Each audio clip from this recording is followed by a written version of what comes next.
நிவின் கிட்ட வந்து காவேரி வந்து சொல்கிறாங்க, இந்த மாதிரி விஜய் கூட இப்போ நான் சேர்ந்து வந்து இருக்க முடியாது. ஏன்னா வந்து வெண்ணிலாவோட விஷயத்துக்கு ஒரு முடிவு வரணும். அதுக்கப்புறம் தான் நான் விஜய் வீட்டுக்கு போக முடியும் அப்படின்னு சொல்கிறாங்க. இங்கே பாரு காவேரி, நான் சொல்கிறத கொஞ்சம் கேளு.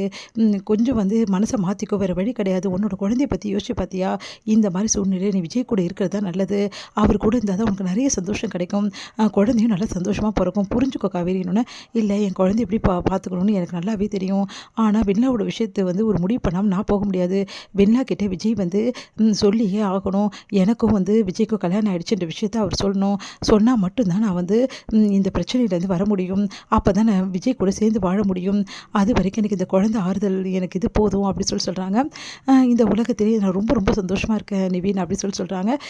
ரொம்ப சந்தோஷம் காவேரி, நீ சந்தோஷமாக இருந்தால் எனக்கு அது போதும் அப்படி சொல்லிட்டு நிவின் சொல்லிட்டு இருக்காரு.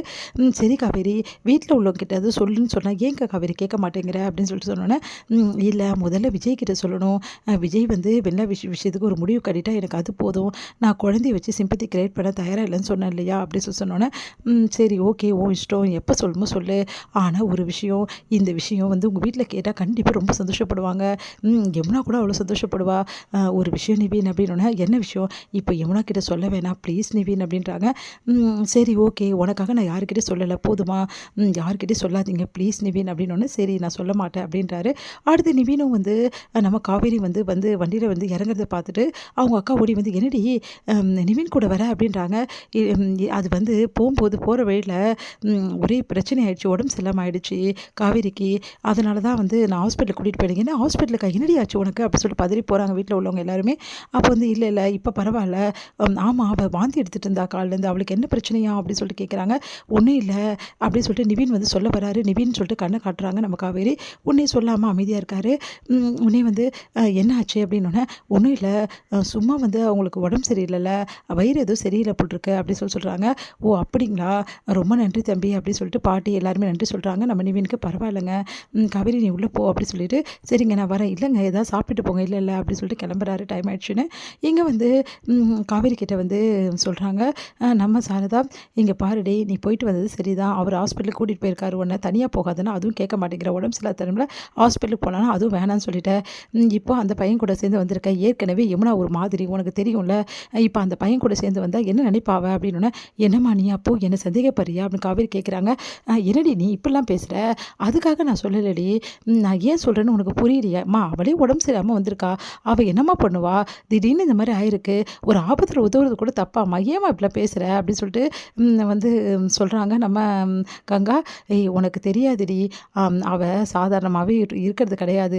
இந்த பையனோட விஷயத்தில் யமுனா வேறு மாதிரி இருக்கா, கொஞ்சம் நீங்கள்லாம் புரிஞ்சுக்கங்கடி சொல்கிறத அப்படி சொல்லிட்டு போகிறாங்க. வந்து நம்ம சாரதா இதை பார்த்துட்டு யோசிக்கிறாங்க காவேரி. இங்கே வந்து நம்ம யமுனாவால் வந்து எதுவுமே பண்ண முடியல, கிளாஸே அட்டென்ட் பண்ண முடியல, செம்ம டென்ஷனாக இருக்காங்க.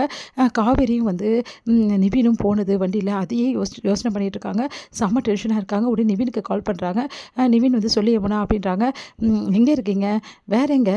வேலை விஷயமா போயிட்டுருக்கேன். வேலை விஷயமா போயிட்டுருக்காரு, இவ்வளோ போய் சொல்கிறாரு பாரு.